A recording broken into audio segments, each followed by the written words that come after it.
आज हम test series 12 के जो है वो जियो के, साइंस के, पैडागोजी के, रीजनिंग के, ठीक है, और हिस्ट्री के इनके क्वेश्चन सॉल्व करेंगे। सबसे पहला क्वेश्चन है, आधुनिक राजस्थान का पूर्ण निर्माण कब पूरा हुआ?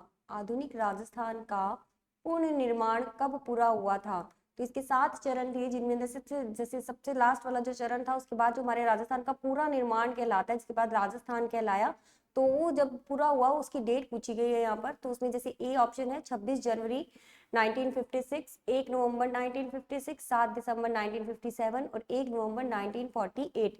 तो इसका सही आंसर है हमारा 1 नवंबर 1956 को जो है वो राजस्थान के अंदर जो जितनी भी रियासत थे, ठिकाने वगैरह थे ना, तो उन सबको एक पूर्ण रूप देकर एक राजस्थान का पूरा निर्माण किया गया था। तो वो डेट है हमारी 1 नवंबर 1956। नेक्स्ट है, इनमें से कौन सा जिला बीकानेर संभाग में नहीं आता? सबसे पहले तो देखो बीकानेर संभाग में जिले कौन कौन से आते हैं हमें, तो बीकानेर आता है, चूरू आता है, गंगानगर आता है और हनुमानगढ़ आता है। तो ये 4 जिले जो है हमारे बीकानेर संभाग के अंदर आते हैं, लेकिन नागौर जो है वो हमारे इसके अंदर नहीं आता। देखो बीकानेर, गंगानगर, चूरू ये दे रखा है, इसकी जगह अगर हनुमानगढ़ दिया होता तो सही होता, लेकिन नागौर दे रखा है, तो इसका मतलब आंसर यही है कि बीकानेर संभाग में नागौर नहीं आता है। फिर नेक्स्ट क्वेश्चन है, निम्न में से कौन सा जिला जोधपुर संभाग में सम्मिलित नहीं है? जोधपुर संभाग के अंदर हमारे कितने जिले आते हैं? 6 जिले आते हैं, जिनके नाम देखो, जैसे जोधपुर है, बाड़मेर, पाली, जालोर, सिरोही और जैसलमेर आते हैं। तो जो चूरू है ना, वो जिला जो है वो जोधपुर संभाग के अंदर नहीं आता, क्योंकि ये किसमें आता है? बीकानेर संभाग के अंदर आता है।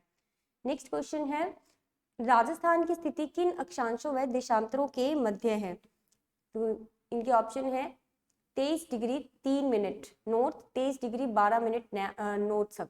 फिर है 69 डिग्री टू 14 मिनट ईस्ट से लेके 78 डिग्री से 18 मिनट ईस्ट तक। बी ऑप्शन है 23 degree 3 minute north, 37 degree 6 minute north and 69 degree 17 minute east, 78 degree two 4 minute east.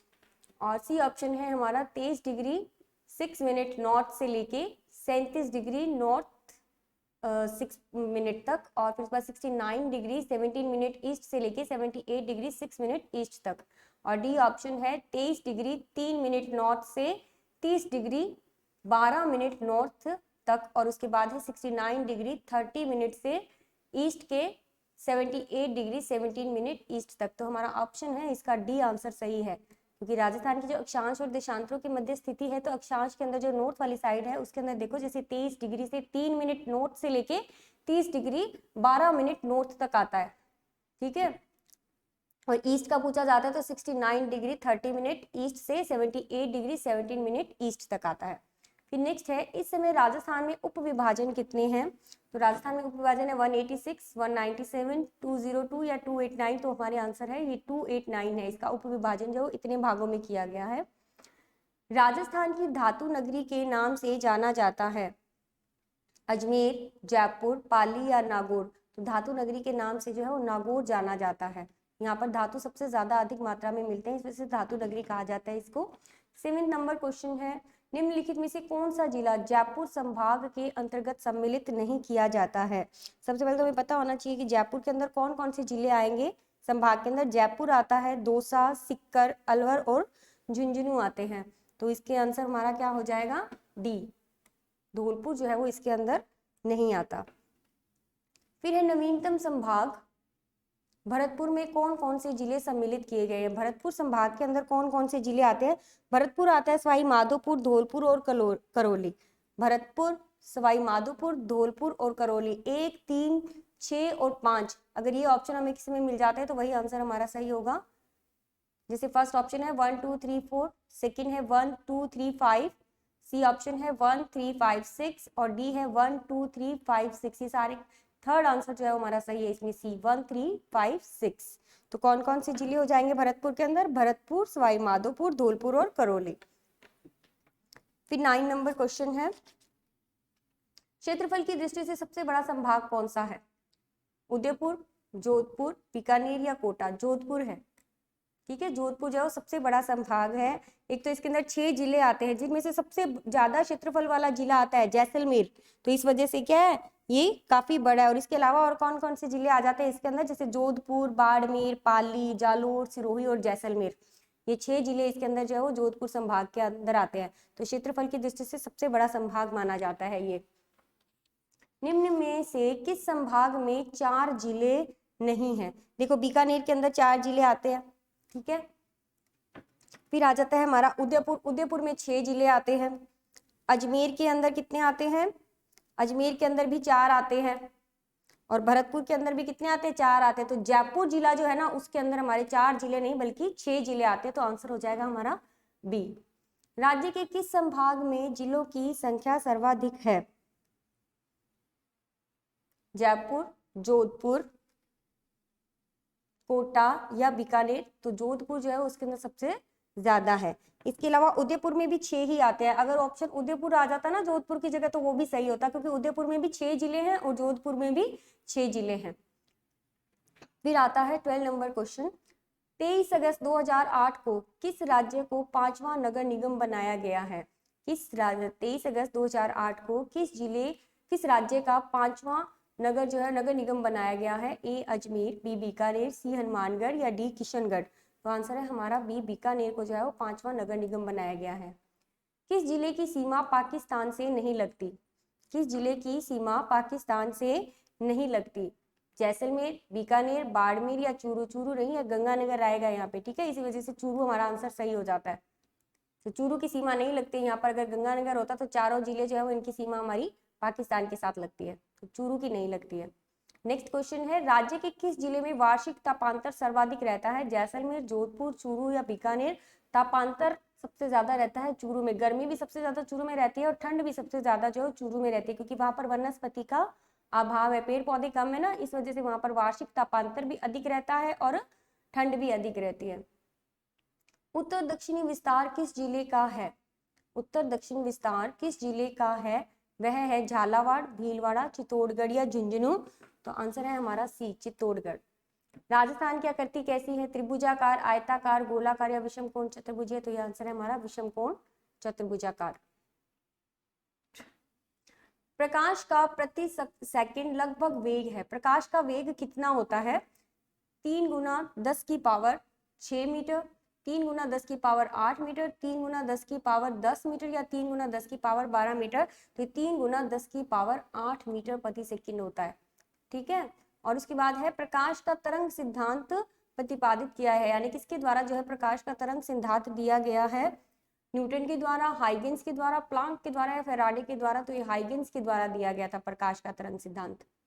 19 number question है, प्रकाश की गति न्यूनतम होती है जब वह गुजरती है वायु में से होकर, जल से होकर, कांच से होकर, निर्वात से होकर? निर्वात में तो सबसे ज्यादा होती है, ठीक है, जल में भी होती है, वायु में भी होती है, कांच में से टकराकर वापस लौट आती है, ठीक है, उसके अंदर से नहीं निकलेगी वो। इसका आंसर हो जाएगा हमारा सी, कांच से होकर। 20 नंबर क्वेश्चन है अब नेक्स्ट। सूर्य के प्रकाश में, प्रकाश स्पेक्ट्रम में कितने रंग होते हैं? 5, 3, 7 या 4? 7 रंग होते हैं इसके।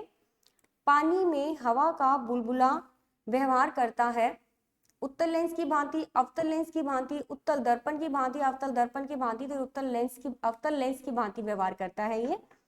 नेक्स्ट है 15 number question, sorry 22 number question है, प्राथमिक रंग कौन से हैं? लाल, बैंगनी, हरा, हरा, पीला, नीला, लाल, हरा, नीला, लाल, पीला और नीला? तो इसका आंसर है हमारा लाल, हरा और नीला। ये हमारे प्राइमरी कलर्स है और इन्हीं को मिक्स करके सेकेंडरी बनाए जाते हैं। 23 नंबर क्वेश्चन है, रात में तारे चमकते हैं अनेक अपवर्तनों के कारण, परावर्तनों के कारण, पृष्ठ तनाव की क्रिया के कारण, व्यतिकरण के कारण? तो यह हमारा अनेक अपवर्तन के कारण, ठीक है, अपवर्तन के कारण जो है वो रात में तारे चमकते हैं। हीरे की चमक का कारण है, 24 नंबर क्वेश्चन है, हीरे की चमक का कारण है प्रकाश का पूर्ण आंतरिक परावर्तन, प्रकाश का व्यतिकरण, प्रकाश का ध्रुवन या प्रकाश का अपवर्तन? तो यह हमारा प्रकाश का पूर्ण आंतरिक परावर्तन, इसके कारण ही हमें हीरा चमकता हुआ दिखाई देता है, क्योंकि उसको क्रॉस नहीं कर पाती है, इसी वजह से हमें वो चमकता हुआ दिखाई देता है।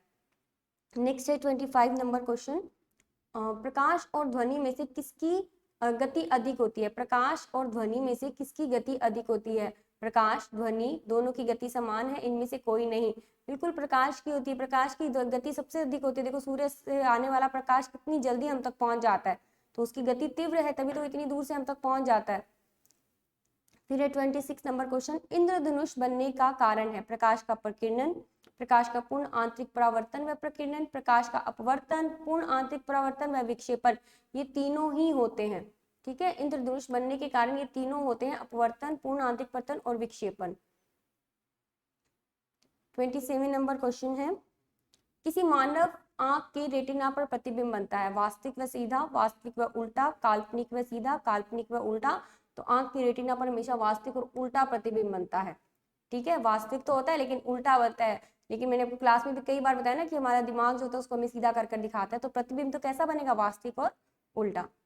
28 नंबर क्वेश्चन है, जब लाल, नीले तथा हरे प्रकाश का पुंज एक स्थान पर पड़ता है, जब लाल, नीला और हरा तीनों जब एक ही जगह पर इनके प्रकाश का वेग पड़ता है ना, तो प्रकाश का रंग कैसा हो जाता है? बैंगनी, लाल, पीला या सफेद, तो वो सफेद हो जाता है। ठीक है, तो आंसर है हमारा डी। पदार्थ के अपवर्तनांक का मान निर्भर करता है आपतन कोण पर, पदार्थ की मोटाई पर, पदार्थ की प्रकृति पर, उपयुक्त में से कोई नहीं। ऑब्वियसली पदार्थ की प्रकृति जो होती है उसी के मान पर जो है अपवर्तनांक का मान जो है वो निर्भर करता है। फिर है, इंद्रधनुष के मध्य कौन सा रंग होता है? हरा, नीला, नारंगी या पीला? तो हरा रंग जो होता है बिल्कुल मिड में होता है इंद्रधनुष के अंदर, नहीं तो साइडों के अंदर तो बैंगनी रंग होता है और लाल रंग होता है। फिर 31 नंबर क्वेश्चन, रोगियों की नाक, कान, गले आदि की जांच के लिए डॉक्टर किस प्रकार के दर्पण का प्रयोग करते हैं? उत्तल, अवतल, समतल या गोलीय? तो अवतल लेंस होते हैं उसका प्रयोग करते हैं। जो अपनी नाक, कान या गले की जांच करते हैं ना जो डॉक्टर, तो जिस दर्पण का प्रयोग करते हैं चेक करने के लिए वो होता है हमारा अवतल दर्पण। 32 नंबर क्वेश्चन है, प्रकाश में ध्रुवण की घटना से यह सिद्ध होता है कि प्रकाश की तरंगे हैं तीक्ष्ण, प्रगामी, अनुप्रस्थ या अनुदैर्ध्य? तो ये है हमारी अनुप्रस्थ। नेक्स्ट है, निकट दृष्टि दोष से पीड़ित व्यक्ति के चश्मे में प्रयोग किया जाता है? अवतल लेंस, उत्तल लेंस या समतल लेंस? इनमें से कोई नहीं, तो ये हमारा अवतल लेंस। 33 का है 1 नंबर क्वेश्चन का आंसर अवतल लेंस। 34 नंबर क्वेश्चन है, राजस्थान में 1857 की क्रांति प्रारंभ होने से पूर्व अजमेर की सुरक्षा का भार किस रेजिमेंट पर था? 34वीं नेटिव इन्फेंट्री, 30वीं नेटिव इन्फेंट्री, 15वीं बंगाल नेटिव इन्फेंट्री या 17वीं बंगाल नेटिव इन्फेंट्री? 34 का आंसर है हमारा 15वीं बंगाल नेटिव इन्फेंट्री पर था, लेकिन बाद में ये भी क्या हो जाती है? आंदोलन के अंदर शामिल हो जाती है। फिर है 35 नंबर क्वेश्चन है, नसीराबाद छावनी के विद्रोही सैनिक जब दिल्ली की ओर जा रहे थे तो किस अंग्रेज अधिकारी ने उनका पीछा कर उन्हें परास्त करने का प्रयास किया था? मेजर शावर्स, पैट्रिक लॉरेंस, वाल्वर व कैप्टन हैथकॉट या लॉर्ड कैनिंग? तो इसका आंसर है हमारा वाल्वर व कैप्टन हैथकॉट, ये जो है वो उनका पीछा करके उन्हें परास्त करने का प्रयास किया था।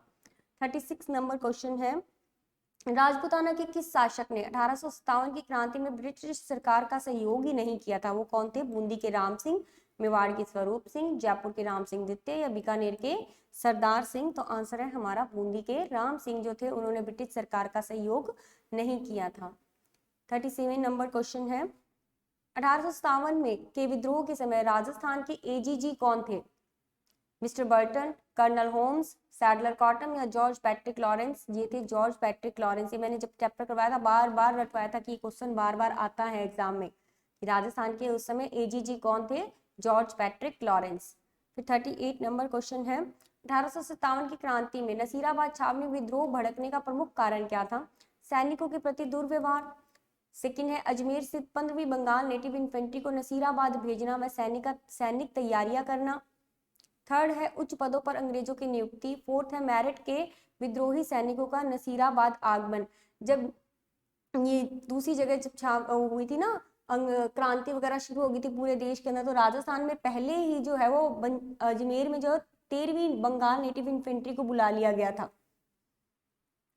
तो उसकी वजह से क्या है कि इन्फेंट्री को नसीराबाद भेजना और सैनिक तैयारियां करना, ये सब जो है वो इसके अंदर नसीराबाद छावनी विद्रोह के भड़कने के प्रमुख कारण में आता है।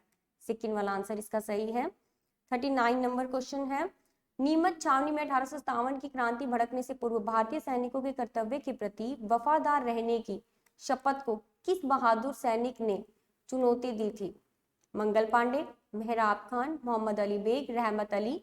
तो ये है हमारे मोहम्मद अली बैग। मोहम्मद अली बैग ने क्या किया था? नीमच छावनी में 1857 की क्रांति भड़कने से पूर्व भारतीय सैनिकों के कर्तव्य के प्रति वफादार रहने की शपथ को किस बहादुर ने, जैसे इनको पहले ही जैसे छावनी के अंदर जिनको शपथ दिलवा दी गई थी ना कि आप लोग जो है वो हमारे साथ जो है वो इस तरह से नहीं कर सकते हो, क्रांति नहीं कर, अंग्रेजों ने शपथ दिलाई थी, तो उस शपथ को चुनौती देने वाले व्यक्ति यही थे, मोहम्मद अली बैग। फिर 40 नंबर क्वेश्चन है, 1857 के विद्रोह के समय भारत के गवर्नर जनरल कौन थे? Lord Canning, Lord Dalhousie, Lord Bentinck या लॉर्ड हेस्टिंग्स? तो 40 का आंसर है हमारा लॉर्ड कैनिंग जो थे वो इस समय भारत के गवर्नर जनरल थे। 41 है, 1857 के विद्रोह के समय राजस्थान में कितनी छावनियां थी? 4, 5, 6 या 7? तो 6 थी। 42 नंबर क्वेश्चन, नसीराबाद छावनी में सैनिक विद्रोह कब हुआ? 30 अप्रैल 1857, 28 मई 1857, 9 मई 1857 या 15 मई 1857? तो ये शुरू हो चुका था 28 मई 1857 में। नसीराबाद छावनी कब स्थापित की गई? दिसंबर 1820, नवंबर 1820, जनवरी 1821 या नवंबर 1818? नसीराबाद छावनी की स्थापना की गई थी ये नवंबर 1818 के अंदर। फिर 44 नंबर क्वेश्चन है, नसीराबाद छावनी के विप्लवकारी सैनिक छावनी में विद्रोह के पश्चात कहाँ गए थे? अजमेर, आवा, एरनपुर या दिल्ली? तो वो दिल्ली चले गए थे। दिल्ली चलो का नारा देकर जो है वो दिल्ली गए थे लोग। नसीराबाद छावनी की विप्लवकारी सैनिक छावनी में विद्रोह के पश्चात कहाँ गए? दिल्ली चले गए थे। फिर है 45 नंबर क्वेश्चन, दफेदार मोती खान एवं सूबेदार शीतल प्रसाद जिनके नेतृत्व में एरनपुरा छावनी के पूर्विया सैनिकों ने क्रांति का सूत्रपात किया, किस सैनिक संगठन से संबंधित थे? Jodhpur legion, Shekhawati brigade, Merwara battalion या मेवाड़ भील कोर? तो इसका आंसर है हमारा जोधपुर लीजन से। आवा के विद्रोह के समय एजीजी पैट्रिक लॉरेंस ने किस राज्य के महाराजा की सेना को the dancing order lies of the rebel कहा था? जोधपुर, बीकानेर, आमेर या नागौर? तो इसका आंसर है हमारा जोधपुर। नसीराबाद छावनी के तुरंत बाद राज्य के किस छावनी के सैनिकों ने अंग्रेजों के विरुद्ध क्रांति का आगाज किया था? एरनपुरा, नीमच, खेरवाड़ा या ब्यावर? तो इसका आंसर है हमारा नीमच छावनी। तो नीमच छावनी के अंदर जो है वो इसकी क्रांति का विरुद्ध जो है क्रांति का आगाज किया था इन्होंने। 48 नंबर क्वेश्चन है, जोधपुर लीजन के सैनिकों ने किस छावनी में क्रांति का उद्घोष किया था? नीमच, जोधपुर, एरनपुरा या ब्यावर? तो ये हुआ था एरनपुरा के अंदर। 49 नंबर क्वेश्चन है, 21 अगस्त 1857 को आबू में क्रांति की शुरुआत किस सैनिक टुकड़ी ने की थी? 15वीं रेजिडेंट, जोधपुर लीजन, 15वीं नेटिव इन्फेंट्री या 30वीं नेटिव इन्फेंट्री? तो आंसर है हमारा जोधपुर लीजन जो थी उसने माउंट आबू में होने वाली क्रांति के विरुद्ध जो है वो सैनिक टुकड़ी ने की थी। जोधपुर लीजन है इसका आंसर, इन्होंने शुरुआत की थी पहले वहां पर क्रांति करने की। 50 नंबर क्वेश्चन है, 20 जनवरी 1858 को किस अंग्रेज सैन्य अधिकारी के नेतृत्व में सेना आवा के क्रांतिकारियों के विरुद्ध भेजी गई? Colonel Holmes, colonel Showers, brigadier Gerards व एजीजी लॉरेंस? तो 50 का आंसर है हमारा कर्नल होम्स। कर्नल होम्स के विरुद्ध में जो है आवा के क्रांतिकारियों के द्वारा सेना भेजी गई थी। पेडागोजी के क्वेश्चन शुरू हो रहे हैं यहाँ से। 51 नंबर क्वेश्चन है, क्रिया प्रसूत अधिगम सिद्धांत के प्रतिपादक कौन है? पावलो, हल, स्किनर या लेविन? तो क्रिया प्रसूत अधिगम सिद्धांत जो है वो स्किनर के द्वारा दिया गया था। 52 नंबर क्वेश्चन है, अधिगम को अत्यंत प्रभावशाली बनाने का उत्तम तरीका है? नई शिक्षण नीति, स्वप्रेरणा, धन या पूर्व ज्ञान? तो 52 का आंसर है हमारा 2, बी आंसर है स्वप्रेरणा। उसको जब तक स्वप्रेरणा, स्वयं की प्रेरणा नहीं मिलेगी तब तक वो प्रभावशाली नहीं बन सकता उत्तम, लेकिन हमें प्रेरणा देनी पड़ेगी ना उनको सीखने के लिए। अगर उनको प्रेरणा ही नहीं मिलेगी तो वो अधिगम नहीं कर पाएंगे, चाहे फिर कोई तरह की किसी भी शिक्षण नीति को अपना लो, ठीक है, जब उनको प्रेरणा ही नहीं दी जा रही है, पुनर्बलन नहीं दिया जाएगा तो वो अधिगम नहीं करेंगे। फिर थॉर्नडाइक का सीखने का मुख्य नियम नहीं है? तत्परता का नियम, परिणाम का नियम, अभ्यास का नियम या सादृश्य का नियम? तो ये हमारा सादृश्य का नियम नहीं है, बाकी ये तीनों नियम है, इसके 2 नियम थे ना, मुख्य नियम और गौण नियम। फिर 54 नंबर क्वेश्चन है, पुनर्बलन सिद्धांत के प्रतिपादक कौन है? हल, कोफका, गुथरी या पावलोव? 54 नंबर का आंसर है हमारा हल। पुनर्वलन सिद्धांत के प्रतिपादक हल थे। फिर है गेस्टाल्ट शब्द का अर्थ है। गेस्टाल्ट शब्द का अर्थ है समग्रता, पूर्णाकार, समरूपता या उपयुक्त सभी। तो 55 का आंसर है हमारा डी, उपयुक्त सभी। गेस्टाल्ट का मतलब उपयुक्त सभी। 3 मनोवैज्ञानिकों ने मिलकर जो है गेस्टाल्ट का सिद्धांत दिया था ना, फॉलर, कॉफका और वर्दीमर। 56 नंबर क्वेश्चन है, निम्नलिखित में से कौन सा नाम पावलोव के सिद्धांत का नहीं है। निम्न में से कौन सा सिद्धांत जो है वो पावलोव के सिद्धांत का नहीं है। संबंध प्रतिक्रिया, अनुकूलित अनुक्रिया, सक्रिय अनुबंधन या शास्त्रीय अनुबंधन। तो 56 का आंसर है हमारा सक्रिय अनुबंधन। सक्रिय अनुबंधन इनका दिया हुआ नहीं है। 57 नंबर क्वेश्चन है, सीखना विकास की प्रक्रिया है, यह परिभाषा किसने दी है। सीखना जो है वो विकास की प्रक्रिया है। स्किनर ने, वुडवर्थ ने, रॉयबर्न ने या क्रो एंड क्रो ने। तो 57 का आंसर है हमारा बी, वुडवर्थ ने। जब पूर्व प्राप्त अनुभव नवीन समस्या को हल करने में सहायक होता है। जब पूर्व प्राप्त अनुभव, जैसे पहले का अनुभव या पहले का ज्ञान होता है, तो वो क्या करता है, नवीन समस्या को हल करने में सहायक होता है। तो वो कैसा होगा, धनात्मक स्थानांतरण होगा, यानी कि पॉजिटिव होगा, नेगेटिव होगा, या एक पक्षीय यानी कि एक तरफ का होगा, या उपयुक्त सभी होंगे। तो 58 का आंसर होगा हमारा धनात्मक स्थानांतरण होगा। अगर पहले से हमें किसी चीज का ज्ञान होगा, ठीक है, तो हम उसका क्या करेंगे, समस्या का हल आराम से कर सकते हैं, तो उसका परिणाम भी कैसा आएगा, पॉजिटिव ही आएगा। सीखना किससे प्रभावित होता है, आत्मा से, मन से, बुद्धि से या प्रेरणा से। तो 59 का आंसर है हमारा, अभी हमने ऊपर पढ़ा था कि प्रेरणा नहीं होगी तो अधिगम होना पॉसिबल नहीं है। तो प्रेरणा जो है वो सीखने को सबसे ज्यादा प्रभावित करती है। फिर थॉर्नडाई का अधिगम सिद्धांत निम्न में से किस नाम से जाना जाता है। सूझ या अंतर्दृष्टि का सिद्धांत, पुनर्बलन का सिद्धांत, तलरूप का सिद्धांत या प्रयत्न व भूल का सिद्धांत। तो 60 का आंसर है हमारा प्रयत्न व भूल का सिद्धांत जो है वो इनके द्वारा जाना जाता है।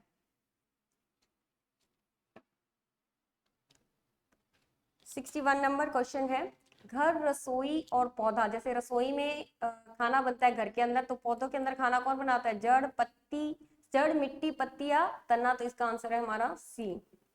उसी से सेकंड नंबर 62 नंबर क्वेश्चन है, TIP को PIT लिखा जाता है, उसी तरह से टब को कैसे लिखा जाएगा, उसको उल्टा कर दिया देखो, टिप को पे, तो इसी के साथ क्या हो जाएगा आंसर, बट हो जाएगा।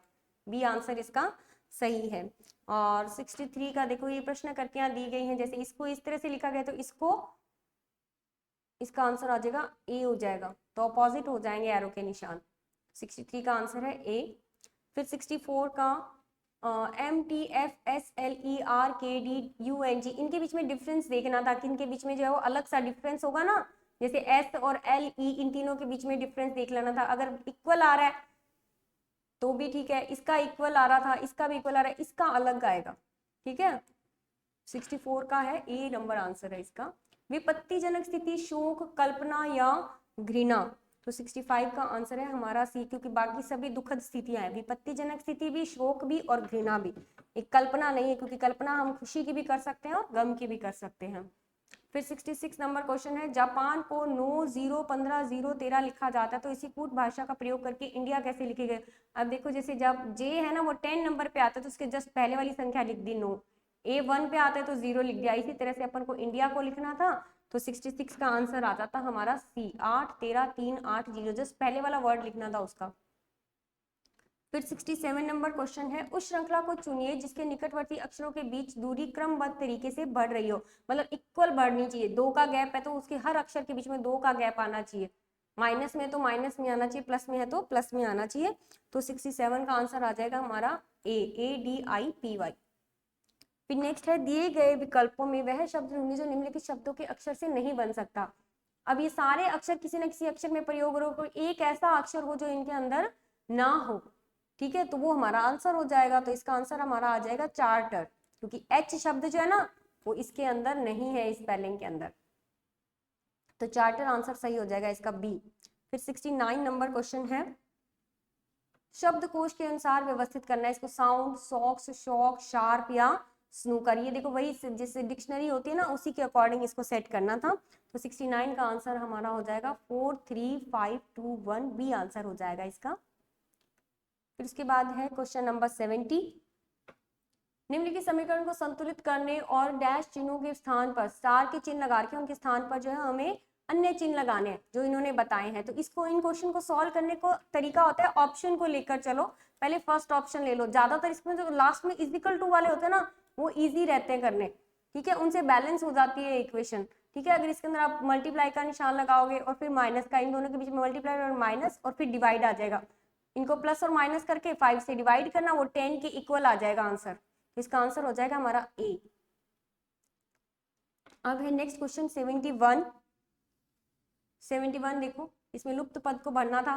पहले एक का निकालो, जो ये लुप्त पद पूछ रहा है ना अपन को, तो उसी को निकालना है। इसमें 27 को कैसे निकाला है, इसमें 69 को कैसे निकाला है, तो ये देखो इन सबको प्लस किया है, 7, 36 और 2 को प्लस करके 72 में से माइनस किया है, तो 27 आ गया। इसमें भी इसी तरह से करना था, इन तीनों को प्लस करना है, 95, 15 और 4 को, और 123 में से माइनस करेंगे तो आंसर हमारा आ जाएगा 9। फिर 72 नंबर क्वेश्चन है, निम्नलिखित पदों को एक सार्थक क्रम में व्यवस्थित करो। नुस्खा, पकाना, परोसना, संगठक या खाना। सबसे पहले हमें रेसिपी पता होगी तो ही बनाएंगे ना, ठीक है। फिर उसका संगठन करेंगे, जिन चीजों की जरूरत होगी, सेकंड नंबर पे ये होगा। फिर पकाएंगे, फिर परोसेंगे और फिर उसको खाएंगे। तो 72 का आंसर हो जाएगा हमारा सी, 1, 4, 2, 3, 5। अब देखो रिलेशनशिप वाला क्वेश्चन है, ए बी का पुत्र है, सी ए का भाई है, डी जो है वो सी का पुत्र है। ये दोनों भाई बहन है, सी और ए, और डी का पुत्र कौन है, डी जो है वो सी का पुत्र है, यानी इसका पुत्र कौन है, डी है। और ए डी का क्या लगा, ऑब्वियसली चाचा ही लगेगा, ये दोनों भाई है, एक का बेटा है तो दूसरा चाचा ही तो लगेगा, दादा, पिता, मामा या चाचा, चाचा लगेगा।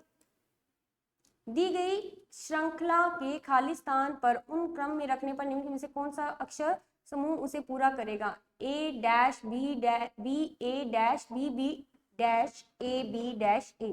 तो अगर 4 या 3 का ग्रुप बना लेते हैं तो इनमें देखो सब जगह A double B double A double B चल रहा है ये, ठीक है। तो 74 का आंसर हो जाएगा हमारा ए, बी ए बी। यहाँ पे बी आ जाएगा तो डबल ए फिर डबल बी हो जाएगा, ठीक है, फिर डबल ए और फिर डबल बी, फिर डबल ए और फिर डबल बी, इस तरह से हो जाएगा। फिर नेक्स्ट है 42 number question, sorry 75 number question है। गौतम उत्तर की ओर चलना प्रारंभ करता है, यानी कि ऊपर की ओर चलना प्रारंभ करता है। 40 किलोमीटर की दूरी तय करने के बाद वह बाईं ओर मुड़ जाता है, बाईं ओर यानी इस तरफ मुड़ गया, ठीक है। और तथा 45 मीटर चलता है, अब यहाँ से 45 मीटर चल रहा है, उसके बाद वह पुनः बाईं ओर मुड़कर 60 किलोमीटर चलता है, यानी कि पुनः बाईं ओर, बाईं उसका ये है 60 किलोमीटर चलेगा। उसके बाद वह पुनः बाईं ओर मुड़ जाता है, अब उसका फिर से पुनः बायां इस तरफ है, बाईं ओर फिर मुड़ जाता है और 60 किलोमीटर चलता है, इधर से 60 चल रहा है, ऊपर से 45 मीटर है, तो ये इस तरह से बन जाएगा, इसका एंगल बन जाएगा ऐसे। तो कोण अंक वाले क्वेश्चन जो थे ना, ये उसी तरह से आएगा इसका आंसर। तो बताइए कि वह अपने प्रारंभिक स्थान से कितनी दूरी पर है, तो इसका आंसर है हमारा बी, 25 मीटर की दूरी पर है।